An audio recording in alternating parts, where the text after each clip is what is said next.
지금까지 살아온 여러분의 인생 중에서 하나님 왜 이렇게 하셨습니까?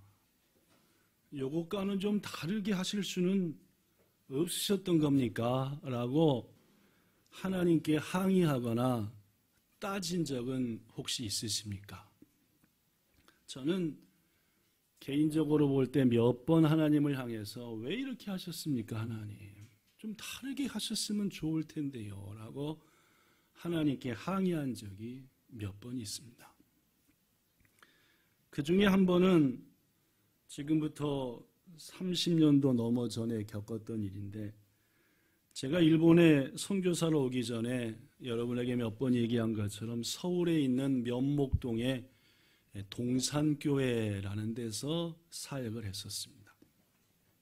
어린아이들을 가르치는 일도 했고 청년들을 말씀으로 지도하는 일도 했고, 또 가장 기뻤던 것 중에 하나는 주일 저녁 찬양 예배 때마다 그 저녁 찬양 예배 때 담당하는 글로리아 찬양대라고 하는 찬양대가 있었습니다. 그 글로리아 찬양대의 대원들이 40대, 50대, 60대 아주머니들이었는데, 여자 성도들이었는데 한 30에서 40명쯤 되는 그 찬양대원들과 함께 지휘하면서 주일 저녁마다 하나님께 찬양으로 영광을 돌리는, 그래서 저는 찬양대에 대해서 항상 뭔가 따뜻한 느낌이 있고 같이 하고 싶은 마음, 하여튼 찬양대는 보면은 뭔가 정감이 있고 좀 하여튼 그런 마음이 있습니다. 그 찬양대원 중에 이춘희라고 하는 분이 있었습니다. 당시 나이가 막 50살 넘었던가 뭐 그 정도 됐을 것 같아요. 50살 막 넘은 이춘희 권사. 20살의 나이에 서울에서 충청남도 논산으로 시집을 갔습니다. 만나게 된 남자가 논산 사람이어서 논산에 시집을 간 거예요. 완전 깡시골이었습니다. 시골도 그냥 완전 시골. 근데 가서 결혼한 지 1년 만에 아들을 낳았습니다. 그 아들이 조정하라고 하는. 그 다음에 다시 아들을 낳고 2년째 하나님의 은혜 가운데 뱃속에 또 아기를 가지게 됐습니다. 그래서 애를 딱 낳으려고 하는데 그만 남편이 병으로 죽어버렸습니다. 아들 낳고 2년 있다가 뱃속에 딸이 있는데 죽어버린 거예요. 언젠가도 한번 얘기했지만 이런 자들을 유복자다라고 합니다. 낳기 전에 뱃속에 있을 때 아버지가 돌아가셔 버렸죠. 새댁 이춘희에게는 너무나 슬프고 가슴 아픈 일입니다. 20살 간 넘어서 시집 갔는데 애 하나 낳고 둘 낳기 전에 남편이 죽어버렸으니까 얼마나 충격이었겠습니까? 그런데 문제는 자기도 가슴이 아픈데 주위 사람들은 남편이 죽은 것을 대부분 이춘희 세댁한테 책임을 넘겼습니다. 여자가 잘못 들어와서 집안의 남자가 죽었다. 논산 완전 깡시골인데 거기에 소문이 퍼지고 사람들마다 그치 않아도 상처받은 세댁을 향해서 다 당신 때문이다라고 하니까 견딜 수가 있었겠어요? 없었겠어요? 없었죠. 결국 사정해서 아들, 딸 챙겨서 양쪽에 차고 서울 와서 살게 된 데가 면목동인 겁니다.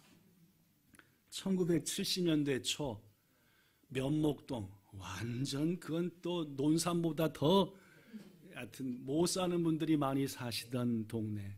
저 서울에서 가장 동쪽에 높은 산 용마산 아차산이 있는데 그 기슭이 면목동이니까 막 제가 거기 교회에 사역하던 1990년대도 촌이었고 거기서 20년 더니까 하여튼 새댁 이춘희는 이제 3살 된 애와 1살 막 된 애를 키우느라고 만해본 일이 없고 들쳐매고 옆에다 끌고 애들 둘을 자기 힘으로 키워야 되니까 얼마나 힘들었겠습니까? 그렇게 세월이 흘러 1995년이 됐습니다. 20몇 년이 쑥 지났죠. 드디어 아들 조정아도 대학을 졸업했고 딸내미 조은하라고 참 이쁘게 생겼어요. 은하도 졸업을 했고 더구나 그 교회에서 만난 한자매라고 참 신앙이 좋은 친구입니다. 셋 다 뭐 아들 딸도 참 믿음 안에서 저와 같이 교사도 하고 이렇게 했던 협력. 딸도 아주 참 해서 드디어 결혼하게 됐습니다. 그래서 며느리를 맡게 됐죠. 사람들이 다 축하했습니다. 아유 이 권사님 긴 고생 끝에 드디어 행복한 날이 되네요. 며느리까지 모시고 아들은 좋은 데 취직하고 딸도 취직하고 이제 딸내미만 사이 만나서 하면 되겠네 하면서 모두 다 축하의 말을 듣던 바로 그 봄 하나님은 아들의 결혼식도 못 치르게 하고 이춘희 권사님을 데려가 버렸습니다. 저녁 때 딸이 퇴근해서 왔는데 어머니가 부엌에 팍 꼬꾸러져 있더래요. 그때마다 연탄 보일러 이렇게 부엌이 있고 이렇게 조그만 방에서 방 2개에서 살았던 역시 이제 아들 딸 취직한 지 얼마 안 됐으니까 방 2개에서 아들 딸이 있으니까 사는데 확 쓰러져 있어서 119를 바로 불러가지고 면목동의 큰 병원에 실려가는데 딱 일주일 만에 세상을 떠났습니다. 깨어나지도 못했고 그대로 일주일 후에 세상을 떠났는데 장례를 어디로 갔냐면은 논산으로 갔습니다. 20몇 년 전에 먼저 묻혀있던 누구? 그 남편 같지도 않은 남편이 하여튼 그래도 남편이죠, 그죠? 사랑한 아들 딸을 거길 통해 얻었으니까 남편 옆으로 가서 합장을 하는데 제 기억으로는 제가 그 교회 가서 치렀던 100몇 번 되는 장례식 중에서 가장 많은 조문객들이 오셨습니다. 한 400~500명쯤 왔을까? 엄청나게 많아요. 그 산을 꽉 덮었는데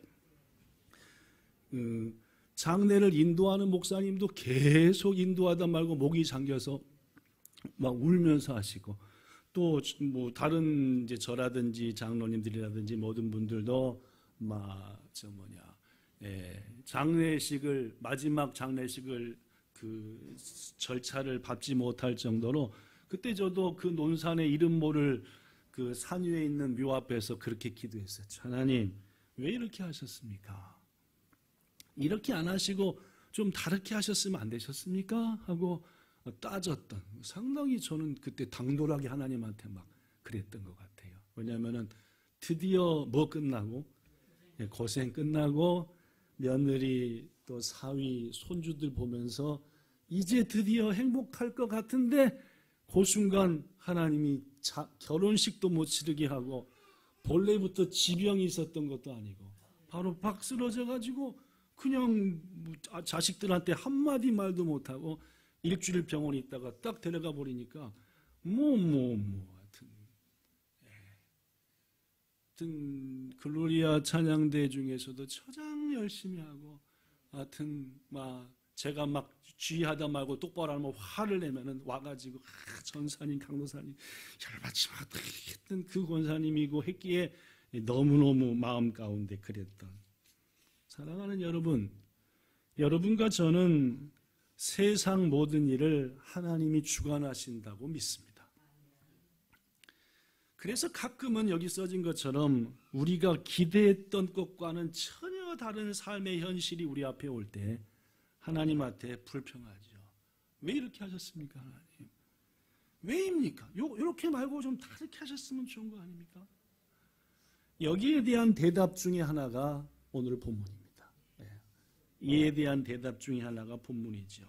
자, 표준 세번역 성경으로 조금 왁가리아스하게 돼 있어서 그걸로 읽겠습니다. 앞에 보시죠. 하나님이 하시는 일을 생각해 봐라. 하나님이 구부려 놓으신 것을 누가 펼 수 있겠는가?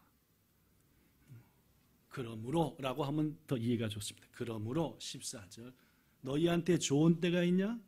그러면 뭐하라? 기뻐하라. 사이하여 아지와이.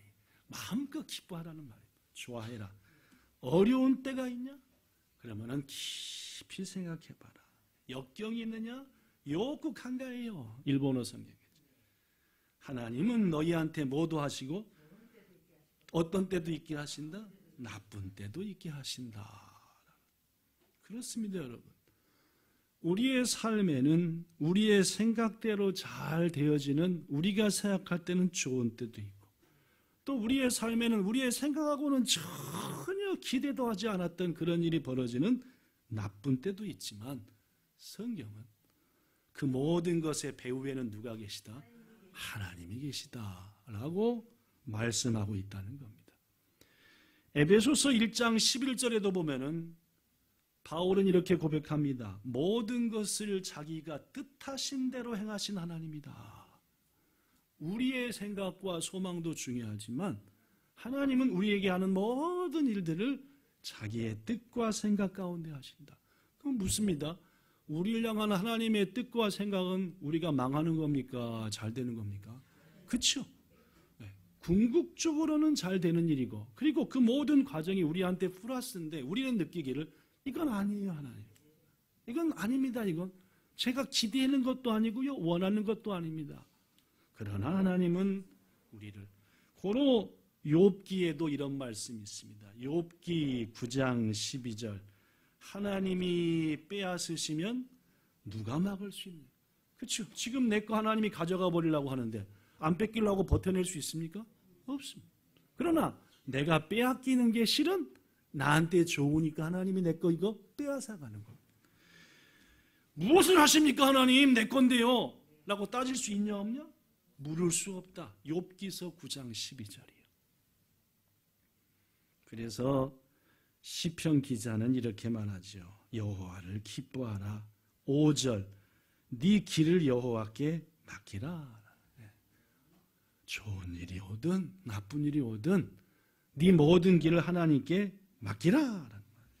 네 마음의 문을 활짝 열고 하나님이 너를 인도하시도록 아멘, 이 모든 게 주의 뜻입니다 하고 네 삶을 주님께 맡기라. 사랑하는 성도 여러분, 모든 일에 하나님을 신뢰하고 우리에게 그 일이 좋은 일처럼 느껴지든지 혹은 우리 생각에 그 일이 절대 나한테, 그 사람한테 안 생겼으면, 안 이루어졌으면 하고 느끼든 간에 하나님은 반드시 우리에게 항상 좋은 것을 주심에 모든 것을 주님께 맡기시고 그 안에서 기쁨 누리시기를 예수님 이름으로 축복합니다. 오늘 말씀을 한 걸음 더 가기 위해서 여기서 한 가지 체크할 게 있습니다. 물어보죠. 여러분과 저한테 자녀가 있다고 해봅시다. 이 자녀 자체가 중요하고 다이지합니까? 이 자녀의 삶이 더 중요합니까? 네, 이 자녀 자체가 더 중요합니다. 우리는 자녀 있다는 게 더 중요한데 자꾸 얘가 이렇게 살아야 되고 이렇게 살아야 되고 이렇게 살아야 되고 이렇게 하니까 결국 이 자녀한테는 스트레스가 돼요. 우리 엄마 아빠는 내가 좋은 거야, 이렇게 사는 내가 더 좋은 거야 라고 생각한다는 말. 성도 여러분, 하나님께서 말입니다. 우리를 생각할 때 우리가 더 다이지지 우리의 삶은 차후입니다. 우리가 못되게 살아도 하나님 우리를 뭐합니까? 사랑하는 거예요. 우리가 하나님의 기대대로 살지 않아도 하나님 우리를 다이지 여깁니다. 여러분, 여러분의 자녀들이 여러분의 기대대로 살지 않는다고 자녀가 아닙니까? 귀중히 여기지 않게 생각합니까? 그놈의 자식 안 낳았으면 딱 좋겠다. 막 나무라라 호적에서. 그러십니까? 아니잖아요. 그 자녀 자체가 다이지한 거죠. 그죠? 근데 우리 욕심이 있어가지고 이렇게 해야 돼 보니까 자녀 입장에서는 내가 다이지한 거야. 내가 이렇게 해서 이렇게 되는 걸 또 다이지 여기는 거야. 삶도 다이지하죠. 중요하지요. 그러나 먼저 중요한 건 그 자체지요. 그죠? 하나님께서도 마찬가지다. 하나님께 더 중요한 것은 우리지 우리의 삶은 아닙니다. 물론 우리가 하나님이 원하는 삶을 살지 않을 때 이끌어서 그 길로 인도하십니다. 그죠? 왜 그러신지 아십니까? 우리 자체를 사랑하니까. 그죠? 우리를 다이지하고 중시하니까 그렇게 하는 거죠. 그죠? 근데 우리는 자꾸 내가 못하고 내가 나쁜 거면 하나님 날 싫어하실 거야. 내가 나쁘게 하면 부모가 나를 그거 아닙니다. 그죠? 부모는 자식이 어떻게 되든 간에 자식 그 자체로 사랑스럽고 좋은 겁니다. 인정하십니까? 네, 그건 하나님도 우리한테도 맞아. 그럼에도 불구하고 우리 하나님께서는 우리를 소중히 여기시기에 자신이 기뻐하는 길로, 가장 복된 길로, 우리한테 최고의 좋은 길로 이렇게 인도해 가신다. 그 방법 중에 하나가 뭐냐면은 때로는 좋은 길도 주시고 우리가 때로는 어때요? 어렵고 힘든 길도 주신다. 뭔 말씀인지 아시겠습니까? 맨날 좋은 일만 있으면은 인간은 금방 타락하고 금방 교만해지고 금방 잘난 체. 누가복음 12장 19절에 보니까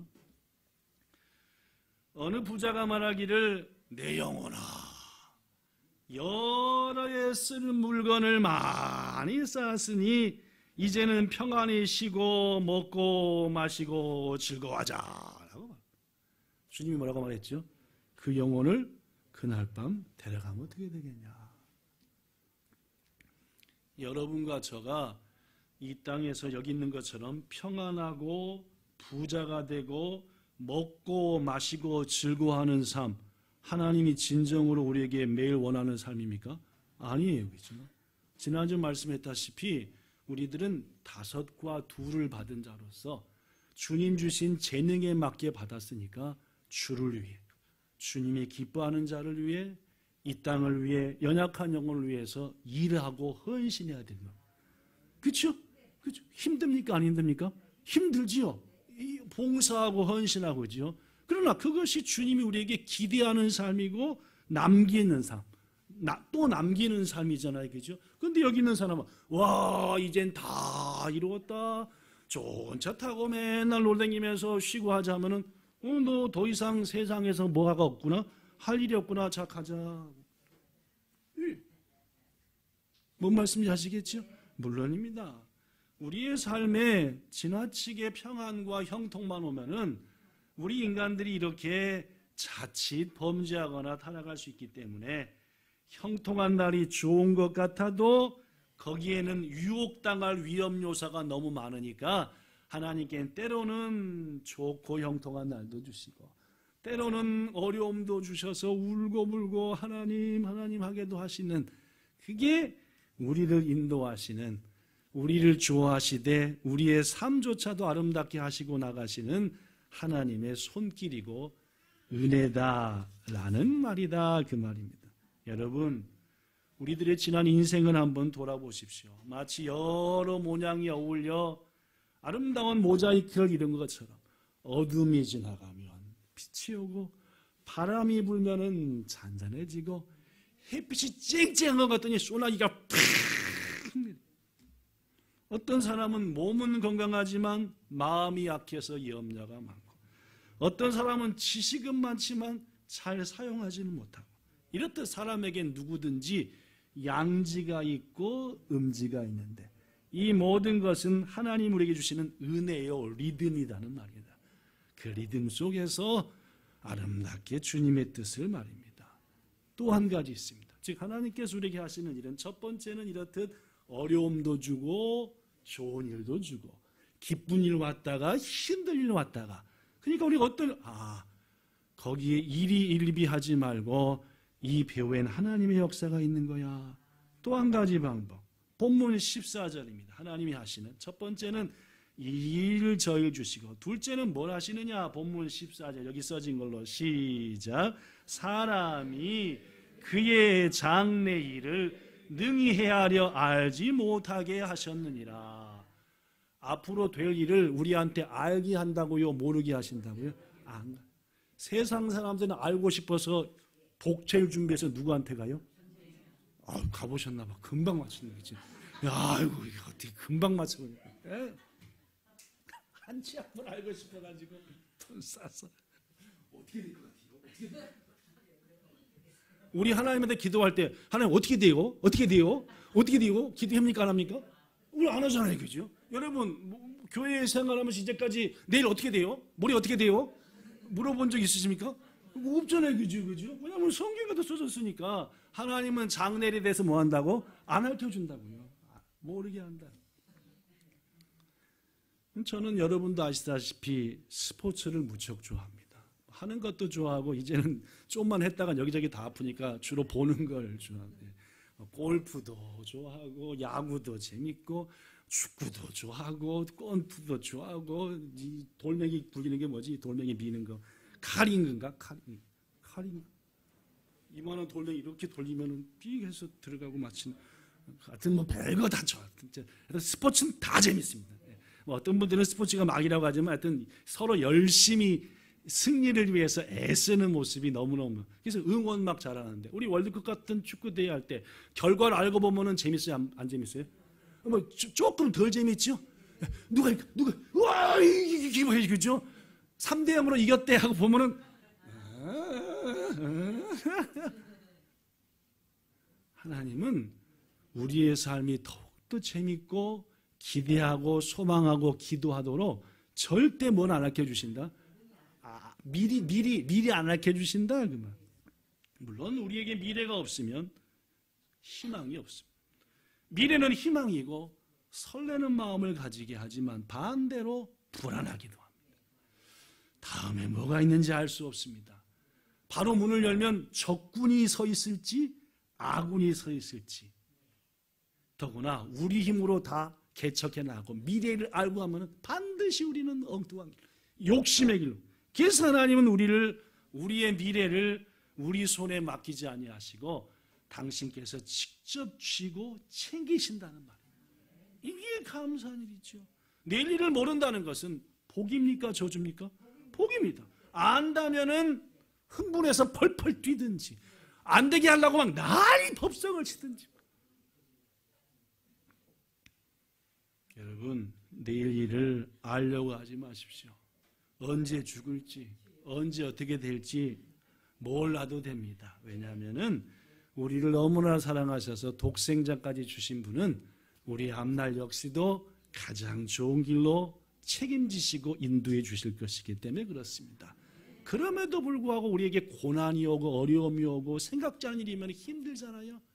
자, 어떻게 되느냐? 첫째, 따라합시다. 곤고한 날에는 깊이 생각하자. 오늘 본문에는 되돌아봐라라고 되어 있지만 원문의 뜻을 보면은 깊이 생각하라. 일본어 성경에도 요구 간가해요. 어렵고 힘들고 내 생각대로 안 되고 뭔가 힘들고 고통스러우면은 곰곰이 생각해봐라. 뭐 안에서요? 믿음 안에서요. 반드시 하나님을 믿는 믿음 안에서 생각하는 겁니다. 바다 위에 바람이 불어옵니다. 바람이 점점 세집니다. 그럴 때에 우리의 도세 방향만 바꾸면은 오히려 그 바람을 타고 우리는 더 앞을 향해서 전진할 수 있다는 말이죠. 고로 어려움과 공고함이 올 때 이 생각을 잘 바꿔서 하나님이 원하시는 생각적으로 쫙 바꾸면은 그 바람이 오히려 나에게 앞으로 전진하는 바람이 된다는 거죠. 그러기 위해서 첫째, 따라합시다. 이 일은 나만 당한 일이 아니다.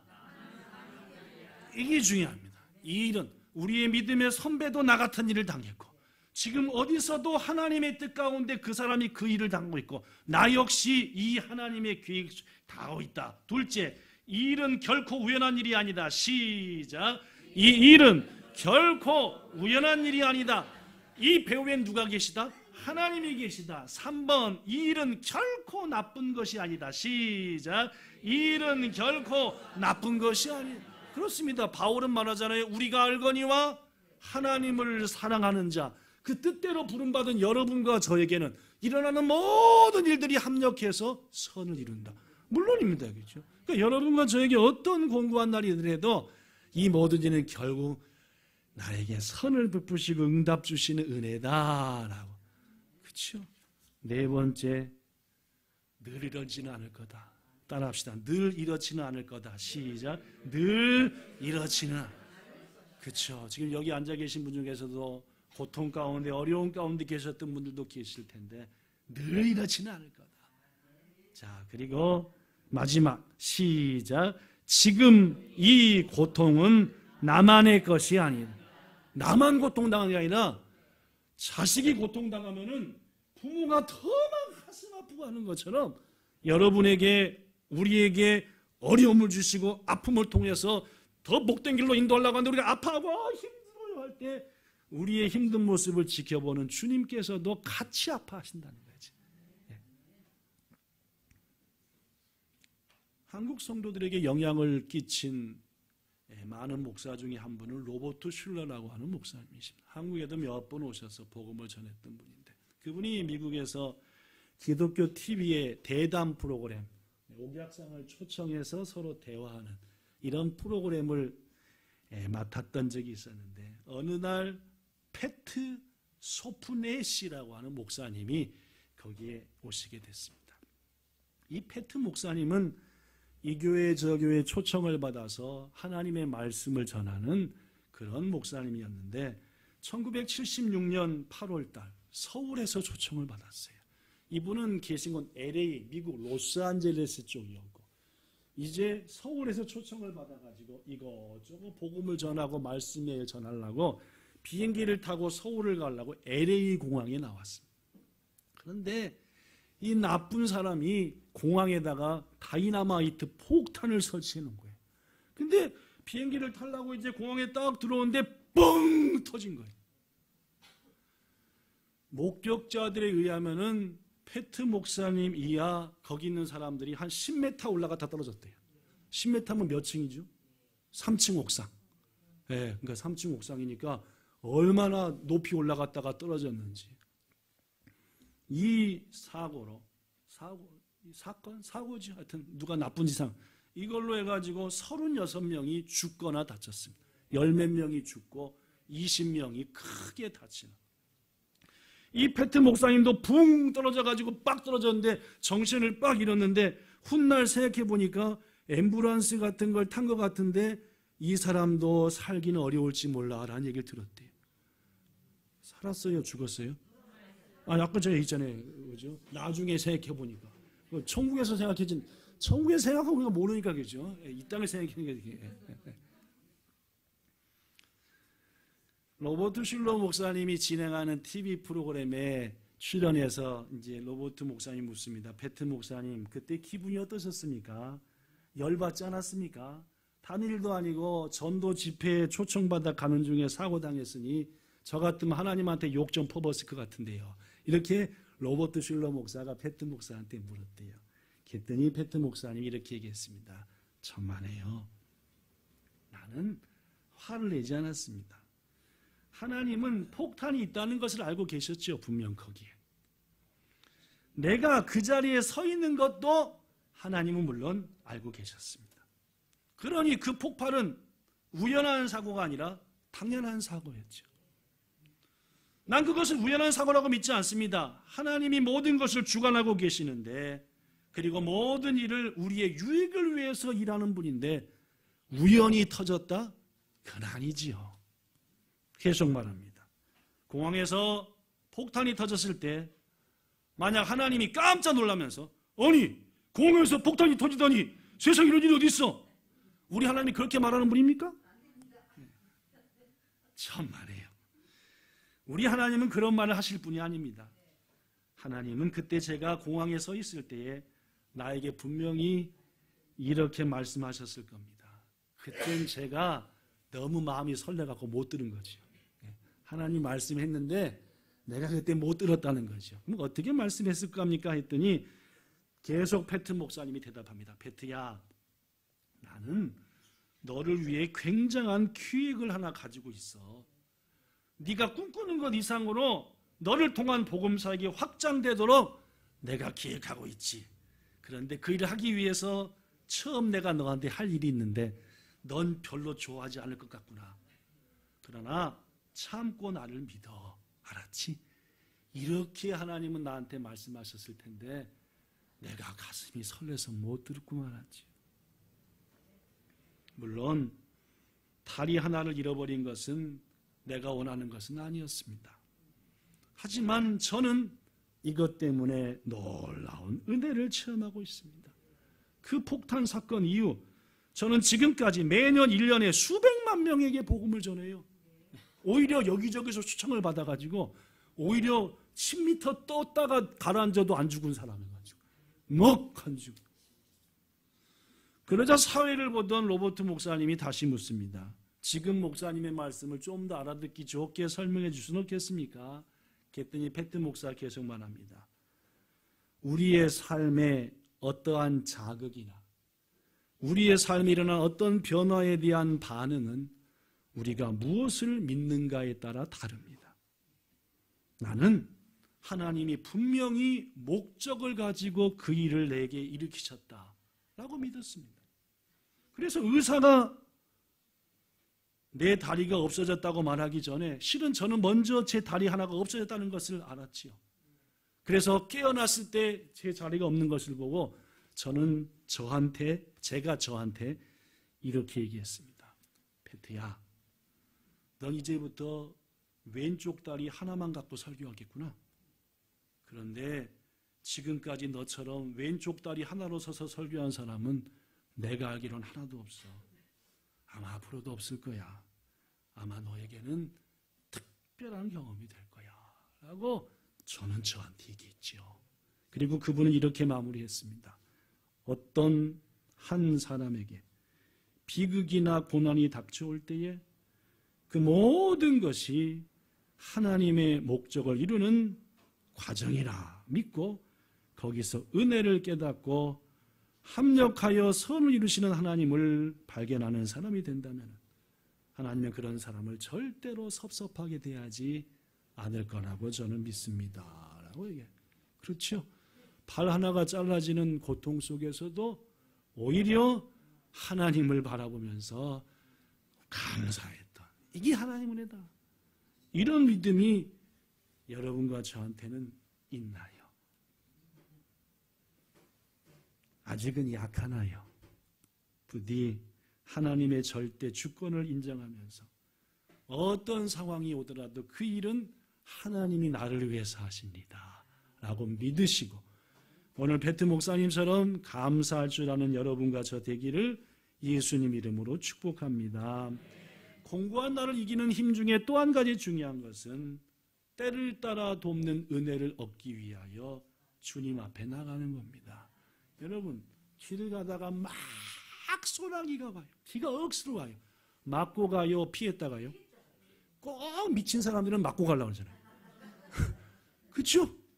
이거 막 맞으니까 기분 좋은데 하고 그럼 집에 가서 이러면 피하고 와야지. 다 맞고 앉아 있는 거. 전화하든지 엄마한테 여러분 뭐가 기도인지 압니까?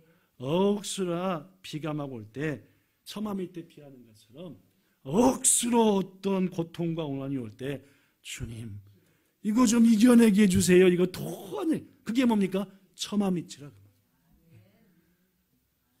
고난과 어려움이 올 때 그것을 피할 수 있는 처마 밑은 은혜의 보좌 앞에 나가 기도하는 것이니 사랑하는 성도 여러분, 주님께서 우리에게 히브리서 기자를 통해서 말씀한 것처럼 그러므로 즉 너희의 삶에 이런저런 어려움이 올 때에 긍휼하심을 받고 그것을 이겨낼 때를 따라 돕는 은혜를 얻기 위하여 은혜의 보좌 앞으로 담대히 나가라 했으니 급이 다 맞고 추워 바들바들 떨지 말고 하나님 앞에 나아가 은혜를 구하여 그 위기를 평강 속에서 이겨내고 지나가게 하는 여러분 되시기를 예수님 이름으로 축복합니다. 말씀을 정리합니다. 사랑하는 본향 성도 여러분, 우리가 곤고한 날을 이겨내기 위해서는 우리 앞에 어떤 일이 일어나더라도 몇 번 얘기했지만 이 일의 배후에는 하나님이 계시다라는 것을 절대 잊으시면 안 돼요. 또한 어떤 고난도 나를 사랑하사 특별히 베푸시는 하나님의 사랑의 배려다 이렇게 생각하면 됩니다. 어떤 일이 일어나더라도 이건 나를 사랑하는 하나님의 배려의 손길이다. 주님은 나를 위해서 형통한 날과 곤고한 날을 병행하여 주시는데 지금은 곤고한 때지만 반드시 이것을 통해 나는 하나님이 기뻐하는 이쁜 자녀로 주님이 원하시는 멋진 길로 나가게 될 것이다 라고 봐요. 또한 하나님은 우리의 미래를 우리에게 보여주시지 않고 당신이 친히 쥐고 주관하십니다. 하나님이 우리의 미래를 주관하시니 설렘과 기쁨으로 기대하며 살기를 축복합니다. 공고한 날 이기기 위해서는 생각을 잘해야 됩니다. 삐뚤하게 생각하지 말고 믿음 안에서 생각해야 됩니다. 우리가 어떻게 생각하느냐에 따라서 고난은 축복으로 바뀌는 겁니다. 염려는 하나님을 신뢰하지 않는 자들이 하는 겁니다. 염려는 주께 맡기고 비가 엄청 오거들랑 은혜 앞에 보좌 앞에 나가서 비 피하면서 기도하시고 지금의 고난과 곤고함을 이겨내고 그 뒤에 펼쳐진 커다란 복과 은혜를 마음껏 누리시는 이 자리에 함께한 여러분들과 온 본향성도 되기를 주 예수님 이름으로 축복합니다. 좋으신 우리 아버지 하나님 감사합니다. 때로는 말입니다. 주님, 도저히 이해도 안 되고 받아들일 수 없는 일이 우리 앞에 찾아와서 부족한 종도 하나님 왜 이렇게 하셨습니까? 좀 다르게 하실 수는 없었습니까? 라고 주님 앞에 따지기도 합니다. 그러나 주님, 실은 주님 우리에게 베푸시는 모든 일은 가장 좋은 일이고 우리를 위해서는 가장 복된 일이고 아름다운 일인데 우리가 미처 깨닫지 못해서 그렇게 주님께 항의하기도 합니다. 어려움과 기쁨이 올 때 어떤 마음으로 그것을 맞이해야 될지 오늘 말씀을 통해 가르쳐 주셨사오니 무엇보다도 우리를 너무너무 사랑하사 독생자까지 버리신 그분이 우리를 너무 사랑한다는 사실, 이거 하나 잊지 않고 그 모든 것을 대하여 그 뒤에 주시는 평강과 은혜, 하나님의 목적을 기뻐하면서 영광 돌리는 우리 모두 되게 하실 것을 믿으며 감사드리며 예수님 이름으로 기도드리옵나이다. 아멘.